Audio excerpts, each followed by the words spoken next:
I tell you what I'm going to do. I'm going to toss it over to you, and then you can introduce our feature storytellers, including yourself. Okay? So, ladies and gentlemen, boys and girls, I love doing that, and all those assembled, welcome once again to Stories for Children. I'm your co-host, the Baba C. But now we're going to turn it over to Marrakesh with zouhair and company. Take it away. Hello from Marrakesh. Salam alaikum. Good evening, everyone. I must tell you that it's shivering cold in Marrakesh, and I have with me the amazing Eimear Burke, and we have Brahim in the background, Salam alaikum. and Hannah and Ghali, and we have a guest from Portugal. Anna, she's coming all the way to see us live. Not live online, but really live, and she's coming to see our show tomorrow, which we will talk to you about. So, Eimear, welcome. Hi, and Jiva Korja. Hello, everybody, and Assalamu alaikum from Marrakesh. So I'm going to start a story. It's an Irish story. So it was in Erin, long, long ago in Ireland, a druid foretold that this powerful man was going to come to Ireland and rid the country of all wild animals and serpents. Well, now, there was a worm, a giant worm called the Ulfate. He was a water dragon, and he lived in a hole in Leitrim. Now, he was terrified. And he says, I'm not going to hang around for this powerful man to get rid of me, so I'm going to leave. So what he had to do was dig a river. And he began to dig, and he began to dig, and he began to dig. And one day, he was getting very, very tired, and he was very, very hungry. Who did he come across? Only a piper called O'Rourke. Now, O'Rourke was a wild man, and he didn't always take good care of himself, and he liked to party. And he'd had a very bad night the night before, but he played the uilleann pipes. They're like a bagpipe, except you don't blow, you play with your elbow. That's your uilleann. And he's playing away, unaware of the Ulfate, this giant worm, this water dragon. And the Ulfate was so hungry, without thinking, he opened his big mouth to reveal these sharp teeth and drool in a big long tongue.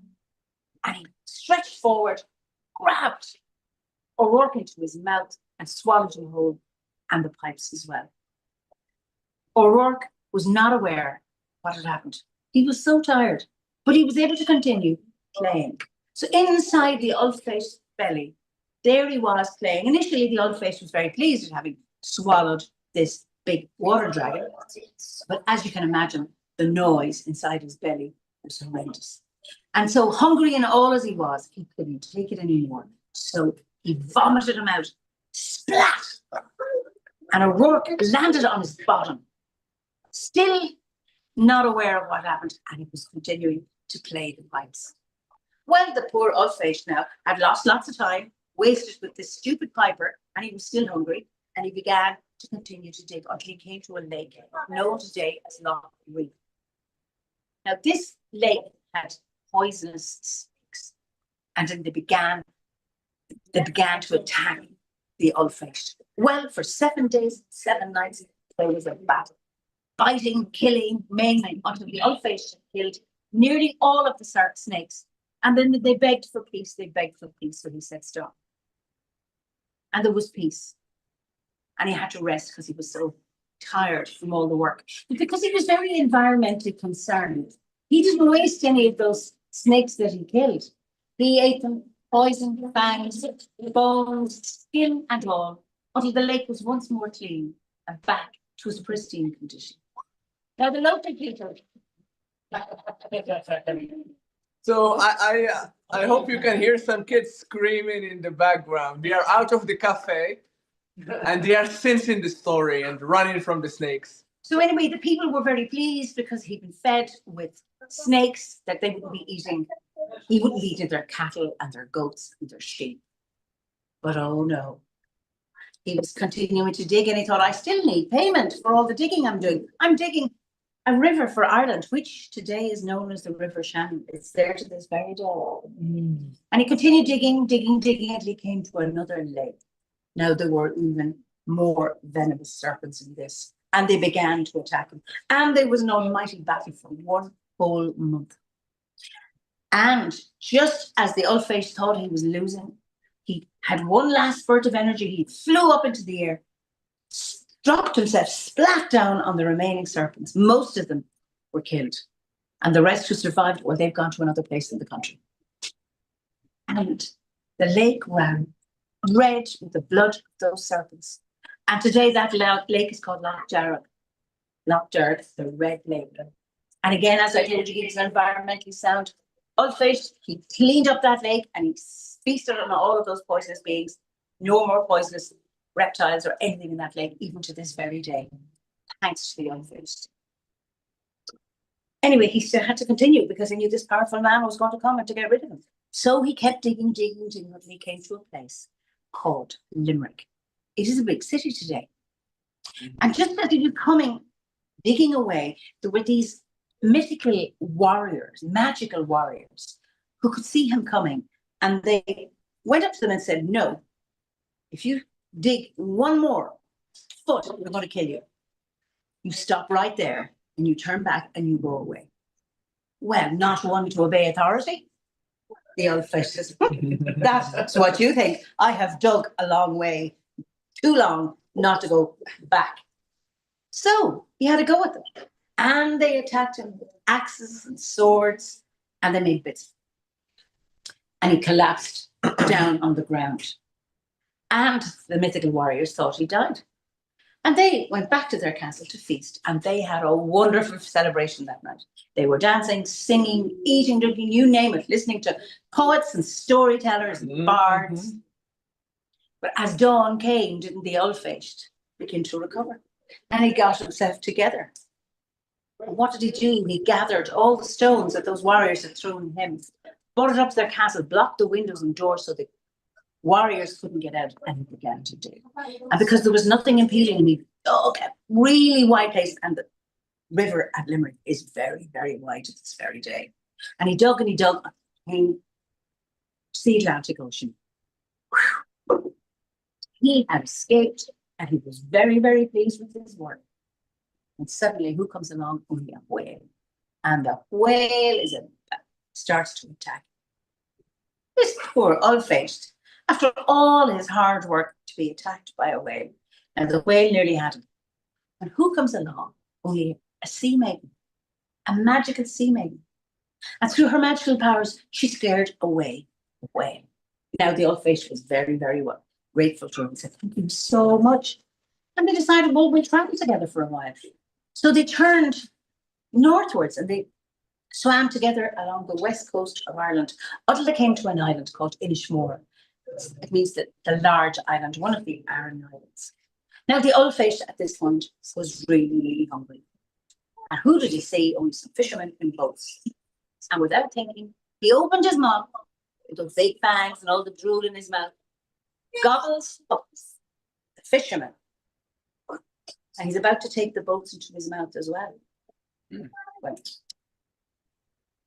sea maiden says, what a shame. Well, he was furious, even at that challenge, and he went to attack her, and she said, hold it right there. And she takes out of her pocket a comb with poison on it. She said, why do you always have to act with anger and aggression when you're challenged? You eat people and things just because you want to. No wonder you have no friends. No wonder you're lonely. No wonder you're so miserable. See this comb? I could poison you, throw it into your eye. Do you know what? I choose not to. With that, the Ulfeist was horrified. Oh my goodness. Nobody had ever offered him that kindness. He'd only ever known anger and violence and killing and maiming. And here is this young woman, this sea maiden, choosing not to kill him. And he felt ashamed. All the things he had done. And full of remorse, he said, here, get your scissors and cut a hole in my bed. And she did. And he fainted immediately. And the villagers, the islanders, came down to this, when the tide went out and just left him there. And the villagers came out thinking he was dead. And they opened up the hole And who was well and hale and hearty inside him? Only the islanders, fishermen. And out they came, and there was a great feasting and rejoicing that night.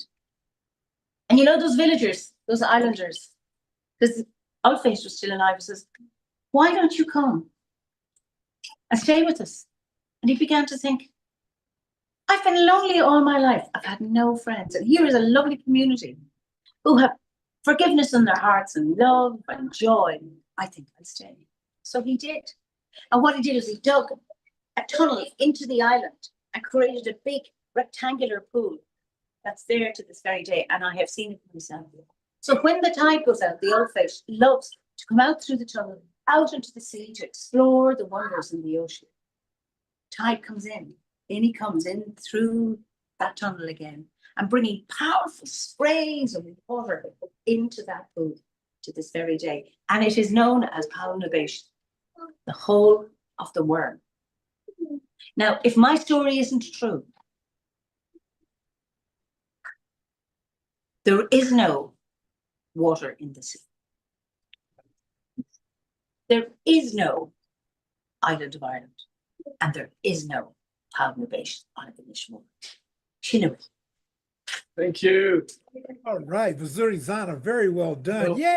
Yeah. We have more audience live in the cafe. Welcome. We were late. We were so late. That's all right. That's the very first story. That's the very first story. Or should we punish them? You are very nice. Yeah. All right. So I'm going Storytellers to. are We are. always just on. Storytellers always arrive just in time. Yeah. But we're never Yeah. late. We're never late.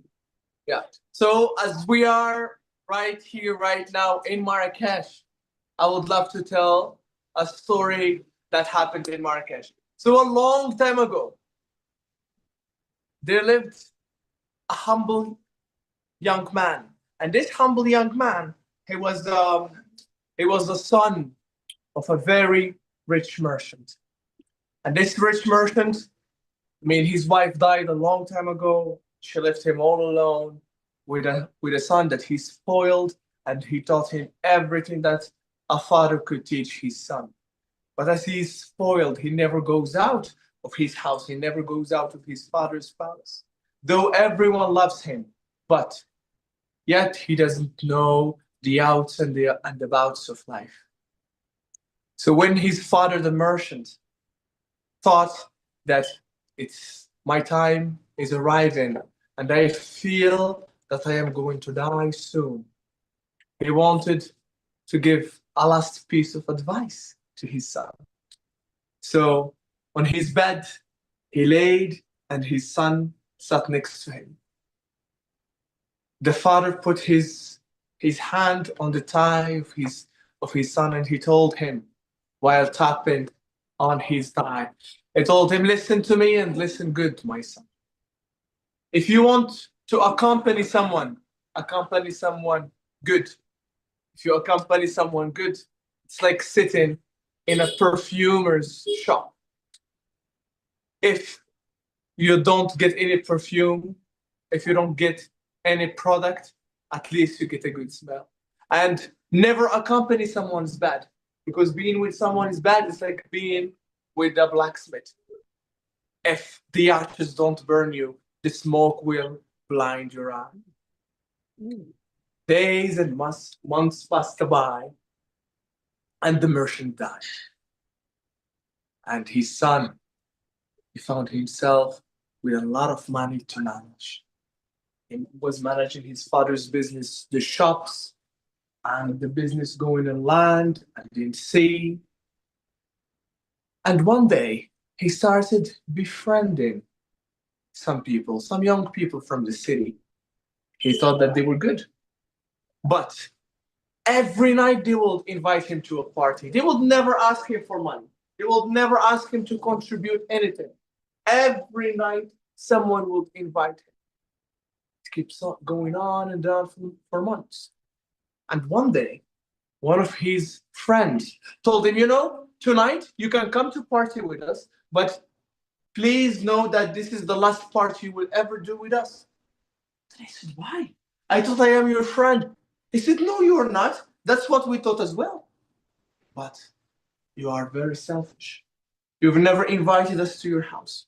You've never treated us with your money. We've never eaten your food nor drunk your water.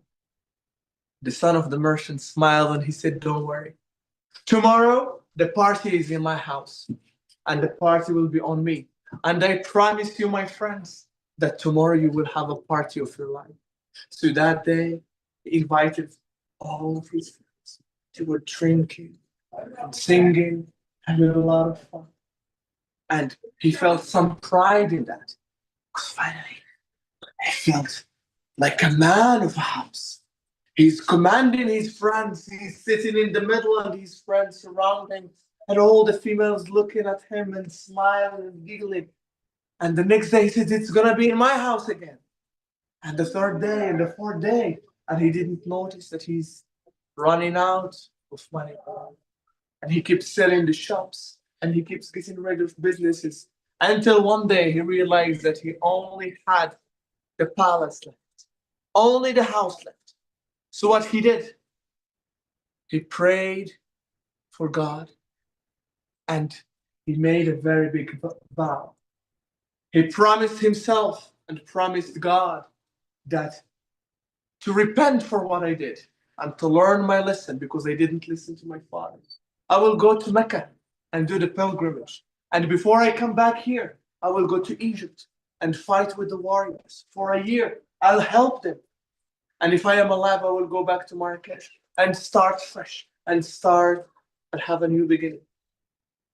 So he sold his house, and he had 2 crates, 2 big boxes filled with golden coins.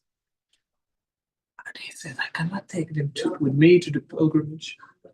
I cannot take them with me to Egypt. I need to leave them here. I have no family left. And he thought, yeah, I actually know a wise judge. He's 90 years old. He's known as a fair judge. If I leave him the crates, he's gonna take care of it. So he went to the judge, and he received him with a big smile. Can I please leave these 2 crates with you? If I survive, you can give them back to me. If I die and you hear nothing about me in 5 years, you shall do whatever you want with the money. Use it for yourself or use it for the poor. I said, all right. If you come back, your money is yours. And if you don't, your money will be for the poor. And then he went with a clear mind. He went to Mecca. He did the pilgrimage. And then he went to Egypt. And he supported and he helped the fighters for 364 days. The last day, he was very excited. He's about to go home. He's about to ride his camel and come all the way to Morocco. This is where the emperor made an attack. And all the soldiers of the front line were taken and were made prisoners. And he did terribly for a whole year. He didn't eat much. He didn't sleep well. He became very miserable. But luckily, and fortunately, the emperor had a son. Waiting for so long for a son. Now he finally has one. And to show how grateful he is and to show how happy he is, he made a big feast. And during that big feast, he made a good decision. He let all the prisoners, and amongst them, the son of the merchant, with his very thin body and long beard and dirty hair, he went all the way to Morocco. The trip took him 7 months to arrive. And when he arrived, he went directly to the judge's court. He didn't have any money to go to the hammam to clean himself, nor to buy new clothes. So he sat in the judge's court.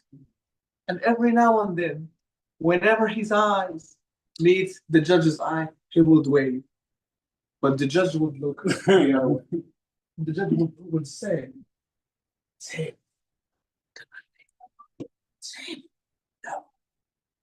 It's been more than 2 years. So what are you doing? He's looking for me. And he keeps receiving one after the other, one complaint after the other, one file after the other. And then when he finished, the son of the merchant was going to step forward. The judge went away from the back door and left. he went out as well. And he grabbed him. And the judge was going on his donkey in the city. And he said, "Oh, judge, can't you remember me?" "No, I don't." "Who are you? Should I remember you?" I said, "Well, I am the son of the merchant. I give you 2 crates of they are filled with money, and this is what I told you. I told you to keep them safe. If I come back, give them to me. If I don't, give them to the poor." And the judge was listening to him. And next to the judge, 2 soldiers. The judge said, "Can you hear this imbecile? He thinks that he gives me money. I tell you that if you don't go away from my sight, I will have my man imprison you. Because you're a bad man. Look at you. You think that you own 2 crates of gold. You're out of your mind." He said, "Please, I have nothing. I trusted you. Give me at least one. Take one and give me one." He said, "You go away, or I'll tell my man to take you to the dungeons." And the son of the merchant had nowhere to go. He went to the mosque. He prayed the whole day. He would pray and sleep, pray and sleep. And in the evening, he was praying and crying so loud that someone noticed him. And he went to him. He grabbed him by the shoulder and he said, "Son, what is the matter with you? You must be very serious to be here the whole day praying and crying. What happened?" And he told him, "Well, it's the judge of the city. I trusted him with the money and now I have nothing. I don't know what to do with my life." And he said, "You know, son, you can even go to the Sultan and your money will never be back. But there is someone that can help you." "Who?" the son of the merchant said. "Well, you have to go to this place in Medina and you will find a small tailor shop. And his name is so and so. And he's a short man. Go to him and ask him, tell him your story. He might solve your problems." "You're telling me even the Sultan cannot hear me. But you're telling me a tailor can solve my problem." He said, "Just go. What's the worst that can happen?" So the next morning he went there and he found an old man, very short in height, a big mustache in his face. He was sewing and the young man was helping him. And then he said, "Salam alaikum." I said, "Wa alaikum salam. Son, have a seat. Do you want a kaftan for you? A kaftan for your mom? Is it a jalaba for your dad this time? Just tell me, what do you want?" He said, "Well, I think the thing that I want, you wouldn't be able to give me." He said, "Well, just sit down. Let's have some breakfast and we talk later on." He grabbed his apprentice and he told him, "Now you go, bring some tea and bring some donuts. Be fast." He went and in a few minutes, he brought some tea. He was eating them, drinking the tea, having a quick laugh. And then the tailor asked the young man, "Well, how can I be of service?"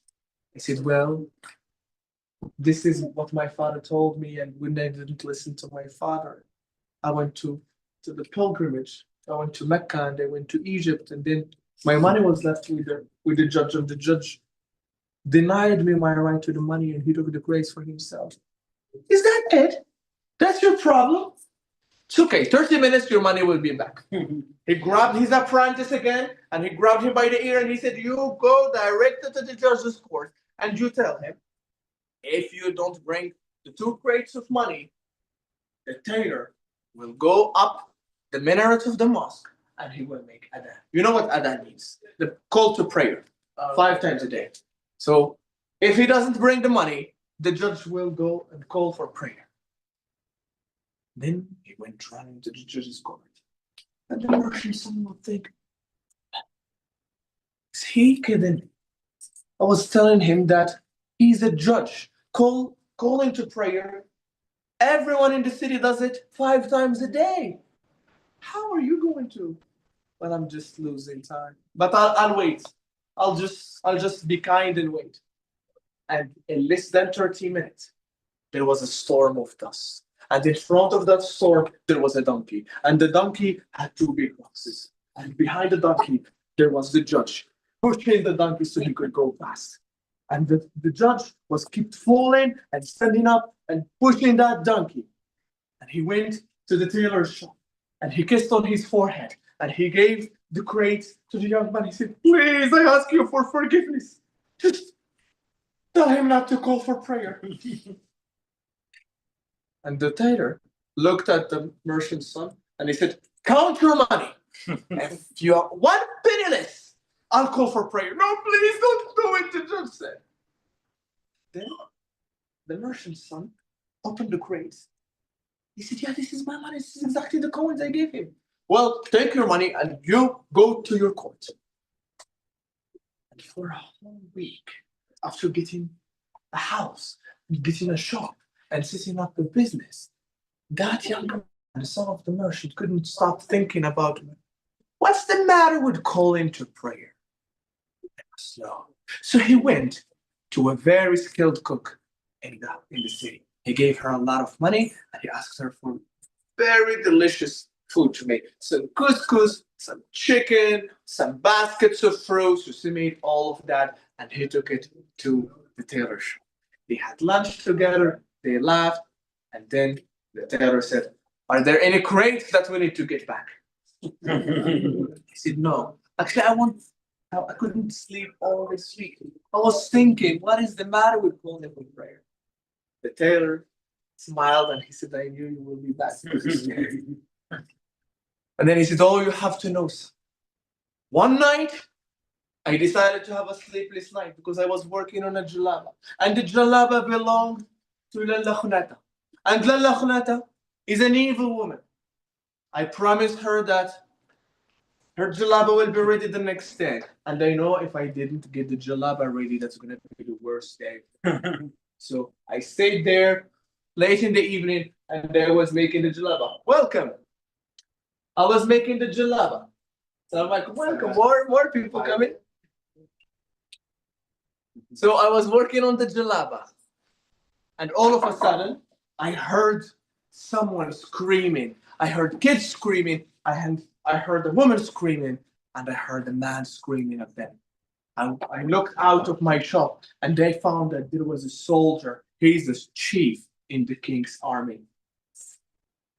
And he was dragging a woman's child by force. He wanted to take him from her. And she was asking for help, but no one dared to go and save that child. All of a sudden, that chief in the army decided to grab the woman as well and take her to his house. He was drunker, as I could see. He was very drunk. He was wasted. He didn't know what he was doing. As you see, I am no man of courage. I am not skilled. I only know how to work with a needle. He had a sword I cannot fight. So I thought if I go up the minaret of the mosque next to me, I could call for prayer. He will think it's dawn and let that woman and her children go. So I went up the minaret in the middle of the night and I called for prayer. Allahu Akbar, Allahu Akbar. The king who was around, he heard someone calling for prayer. He thought it's someone drunk going to the minaret in the middle of the night. He went with his soldiers. They opened the minaret. I was there. I was going down. They catch me and they put the sword in my throat. And they said, are you drunk? Why are you calling for the prayers in the middle of the night? He said, please, your majesty, it's one of your people dragging a woman by force. And he's taking her children.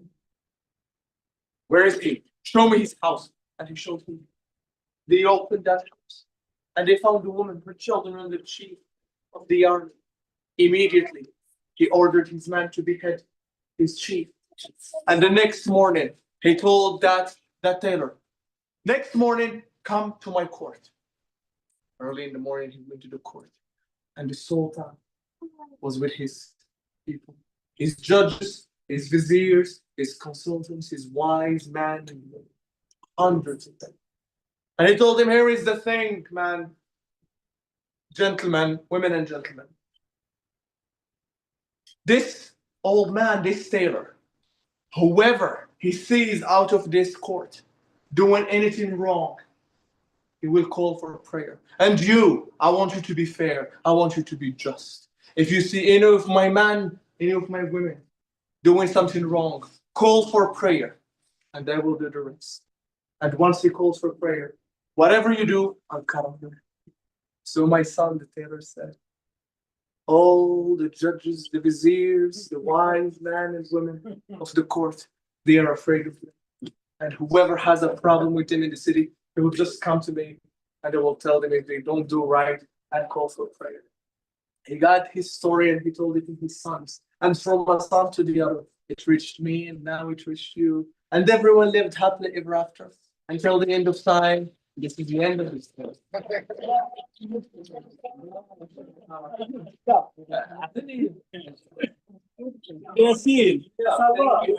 Thank you so much. Thank you. Thank you. Whoa. Not too far, yes. Just straight there. Yeah. Thank you. Thank you so much. Have a lovely evening. One more story for us? Kanan. Kanan. Yes. One more story. Give me somebody to look at. I find it very apropos that we're in a cafe because I'm hungry for stories. I don't know what he's saying. Say it again, Baba. See? We're going to tell I you the said I story now. find it very apropos that we're in a cafe because I am hungry for stories. Yes. Eimear will enchant us with another story. Yeah, yeah. I'm not too sure which I'll tell. Anyway, I'm going to tell this one. So he was to Chanamshire in Erin. Before there a buckle Daraban Keen, agus Trasses Harnatira Ignorg Action agus Breen Baha. I'll translate. No. There was a young man called Cian, and he was traveling around the world in search of wisdom and the meaning of life. And his travels took him to a place in the bog. Bog is kind of a damp, marshy place in Ireland, to a little village. And there he met an old man, and he said, "Hello, old man," he said, "I've been traveling far and wide. Could you tell me where I could find some food and lodgings for the night?" "Welcome, young man," he said. "It's not often that we get visitors in this. We're a very isolated community, but you are very welcome nonetheless. But the person who will give you a bed for the night is our wise woman, Aoife. She lives at the other end of the village. She will give you a bed and she'll feed you well." So thanking the old man, Cian headed off, following the directions, and came to the house of Aoife at the edge of the village. He knocked on the door. She opened, and she had such a warm welcome for him. She brought him in and gave him the finest of drink and the freshest of food. And he stayed there for a few days, and they got on so well together. He was so impressed with this woman, sharing her wisdom, her generosity, and her kindness. Then the day came when young Cian had to continue on his travels. And he said to her, "I want to thank you so much. You are the most generous, kindest woman I have ever met. You know, you deserve everything that you have." "Ah," she said to Joaquin, "Listen to me, son. There is no flood that does not recede. This too shall pass."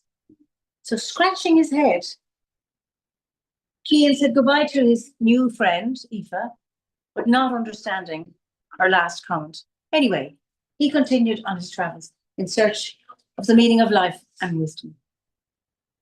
And a few years later, he was thinking of her again. He said, "You know what? I need to see her again." So he found himself back in that village in the middle of the bog, but he couldn't find his house. There was no sign of it. And he met a young boy on the road, and he said, "I'm looking for the house of Aoife, and I'm confused. I'm not able to find it." And he said, "Aoife doesn't live here anymore. She's now in the next village, and she's living in the Taoiseach's house." The Taoiseach means a chief, but we also call our Prime Minister the Taoiseach as well. Anyway, off to the chief's house. So thanking the young boy, he headed off to the next village, knocked on the door. Who opened it? Only Aoife. This time, she's dressed in rags. So she explained, but she still had that beautiful, warm welcome, the finest of drink and the freshest of food. And she explained to him that a storm and a flash flood had wiped away her house overnight, leaving her poor, penniless, and now she was working for the chief as his servant. The hospitality was no less. He stayed with her for a week and he helped her with her chores around the house. And again, sharing stories and wisdom.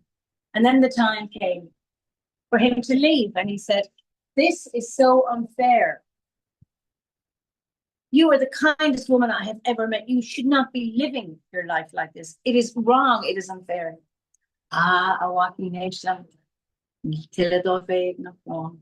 Listen to me, son. There is no flood that does not recede. This too shall pass. Still none the wiser, still not understanding what was the meaning in her statement. Saying goodbye to her, he headed off on his travels. And he traveled far and wide in search of wisdom. Now, he was getting something.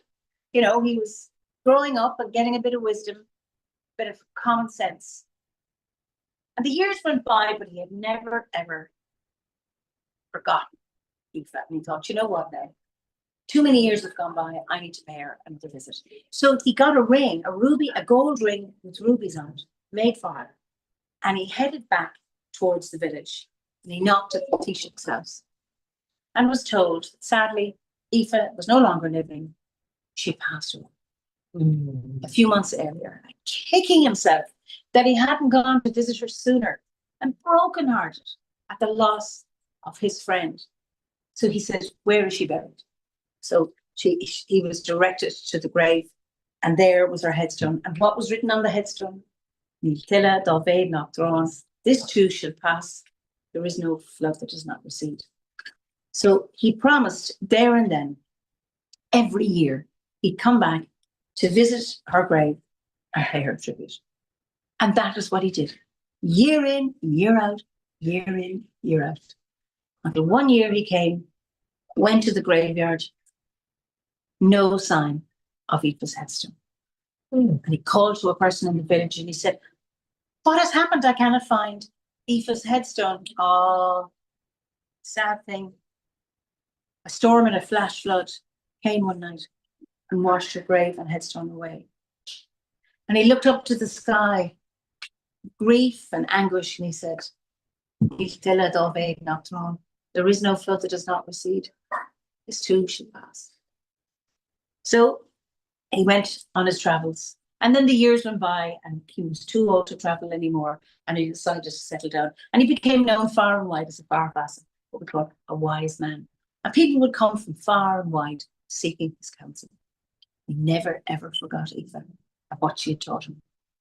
Then one day, he received a letter from the Druid of the High King, saying that the High King had lost his wife and newborn baby in childbirth, and had not smiled in 3 months, and all he could do was lie in his bed and cry. And he said he has a desire to have a ring with the phrase on it. A phrase that will make a sad man happy and a happy man sad. And the wise Cian now remembered the ring he had made for Aoife. He wrapped it in a package and he sent it off to the High King. And when the High King opened up the package, took out the ring and read the phrase on the inside, and laughed, cried tears of joy, tears of sadness all at once. What was written on the ring? This too shall pass.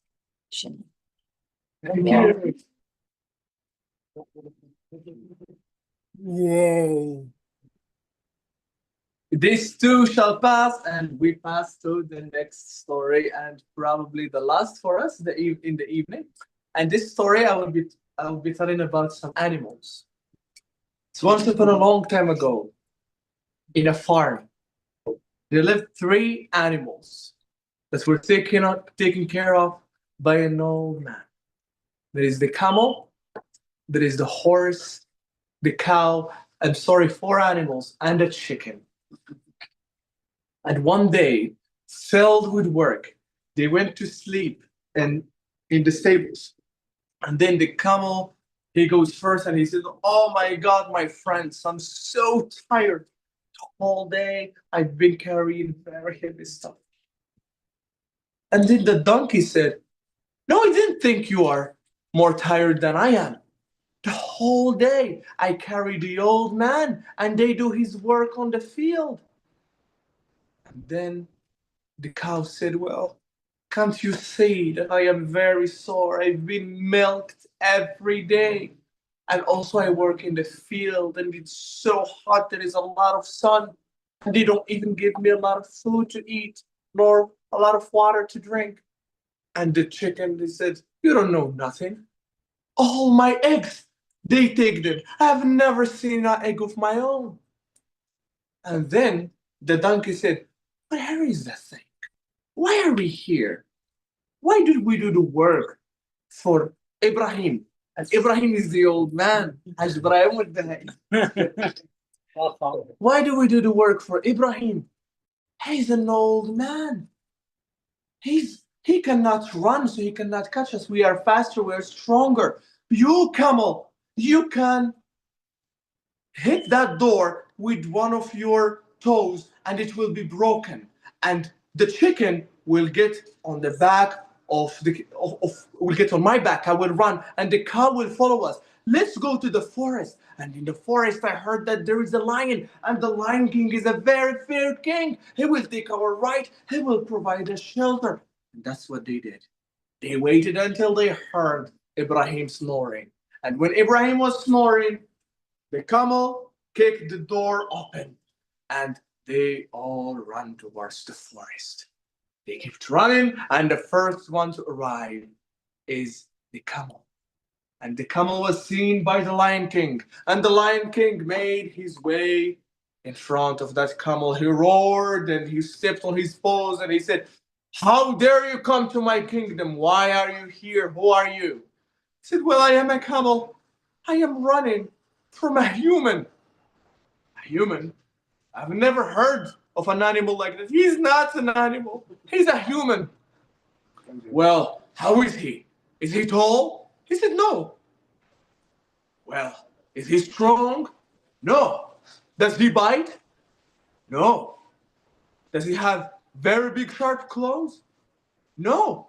Then why are you running? Why are you scared of human? Because he thinks, the camel said.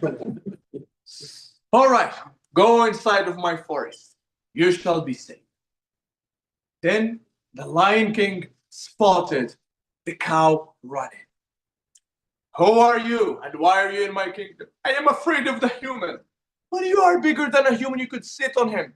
And he's there no more. No, he thinks, all right, go inside. And then the donkey and the chicken, they arrived. So as he saw that all of them were terrified, he went looking for this human. So he went out of the forest to the mainland. And he found Ibrahim carrying a bag in his back and going towards the forest. And he roared and he showed his clothes and he showed his seat and he stood in front of Ibrahim, and Ibrahim looked very small in front of him. He said, oh, you're doomed. Are you the human? He looked at him and he said, no, I am a carpenter. Well, a carpenter? What's that? Well, I work with wood. And where are you going, carpenter? Well, I am going to the tiger. Why are you going to the tiger? I will make him a house. He hired me to make him a house. Well, how dare you say that in front of me? You know that I am the Lion King. He is only a vizier of mine. I deserve to have a house before the tiger. Well, all right. Well, you're first. Look at you. You're such a king. You're such a powerful king. Now let me measure you. And he started measuring him. And then he said, now I got the measurements. Let me cut this tree. And Ibrahim cut the tree and prepared it to start making a house. And he said, well, I'll make a frame for you so I see that it fits you. And he made something similar to a coffin. He said, well, go inside and lay down. Let's see if you're comfortable. The Lion King went inside and he put all of his body inside of that coffin. And he said, well, it's all right, but it needs a little bit of space. And then all of a sudden, it shut close, and he heard it's being hammered and nailed. And he said, carpenter, what are you doing? I said, I'm not a carpenter anymore. I am a human. And I am going to do to you what no animal has ever done to another. And he was poking him with his sword from all sides of that coffin. He said, you want to come to me? You want to know who is a human? I'll show you. So Ibrahim went to the forest, got all of his farm animals, and he brought with him the Lion King. And the Lion King was also working in the field. And one day, Ibrahim noticed that he's doing wrong to the animals. So he let the Lion King go free, and he made him promise that man shall never go to your kingdom, and you shall never come to our land, and we shall live in peace. And the animals, he did right to them. He gave them as much food as they worked for, and all man and animals lived happily ever after together until the end of time. This is the end. Whoa. This has indeed been a buffet of stories. All right. Woo. Wow. Well, those were 4 stories from me and Eimear. For the people watching, kids and grown-ups, Eimear is here for a work that we are doing, and tomorrow we have a finale. So we've been doing a residency between Morocco and Ireland. The residency's title is Invisible Threads, and we've been studying, researching, and weaving and unveiling threads that link Morocco and Ireland in terms of spirituality, the other world, druidry and shuafa, many things. So That's right, healing, the elements. yeah, Not the climate, I'm afraid, but yeah, Now, this is tomorrow? yeah. yeah, This is tomorrow evening Tomorrow evening, Okay. at 'cause 8 we also- p.m. our time. 8 p.m. Are you planning to come, Babasi? Well, We I should go gotta to see. the airport right away. Is it going to be on the World Storytelling Cafe platform? So it's gonna be filmed, but not broadcasted live, but it will be filmed. So how can I partake of it? So we'll send you the link. Patiently. Patiently, yeah. All right, because tomorrow we also have, tomorrow is the 20th. We also have Yep. Rachel Smith, and she's hosting Personal Stories. That's on the 20th. And that is 1:30 p.m. UK time. And then Sunday on the 21st, we have Worldwide Story Round, and that's at 6 p.m. UK time. Wait a minute, go back to 1:30 on Saturday. That's 8:30 in the morning my time. Oh well, anyhow, back to World Story Round Sunday at 6 p.m. UK time. And I apologize in advance because I don't think I'm gonna get his name right. But on Wednesday, again, all times are UK time unless otherwise noted. Hamza Al-Kurabawi. I know Aqrabawi, yeah, from Palestine. Yes, I know I messed that name up. That would be Wednesday at 6:30 p.m. UK time. And then next Friday, Usha will be for Stories for Children. And I'm going to stop there. That's a week that's a week worth of activities and stories. And you know, I say that stories are for the soul, and you should always feed your soul. And so you should have we have a full belly, a full stomach today from the wonderful stories that were told. So Asante Sana, thank you very much. May you continue having a fantastic Friday. And real quick before we zone out, anybody want to make a comment?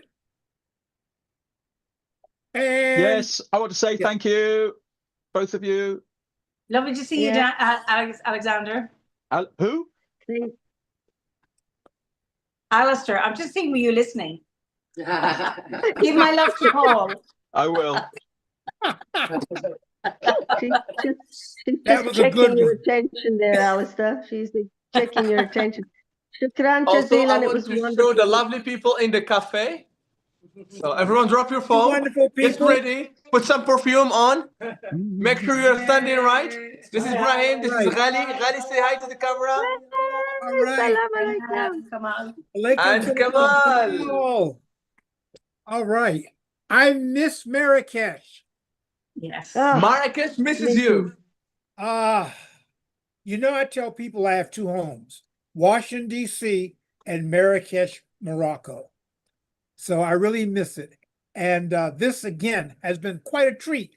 And so on behalf of the World Storytelling Cafe.com, all those listening and all those watching, Asante Sana, thank you very, very much. Let's have another round of applause for our storytelling duo.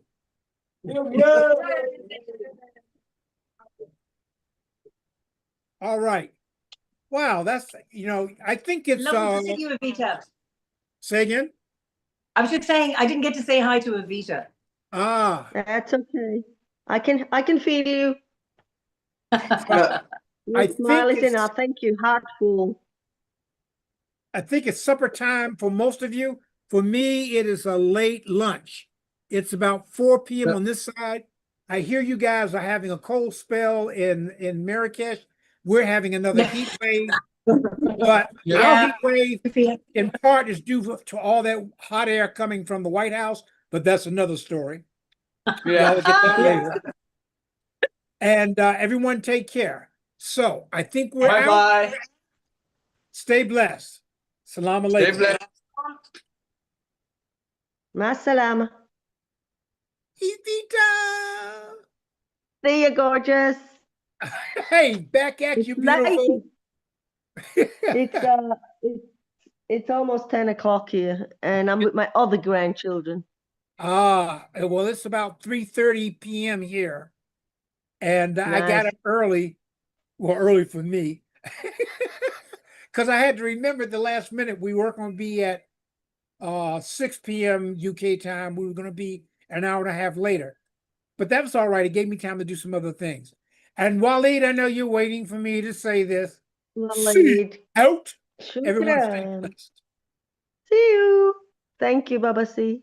My pleasure, always.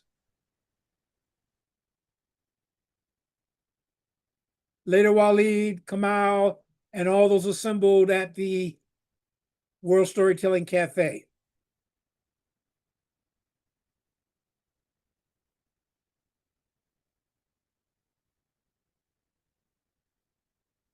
See out.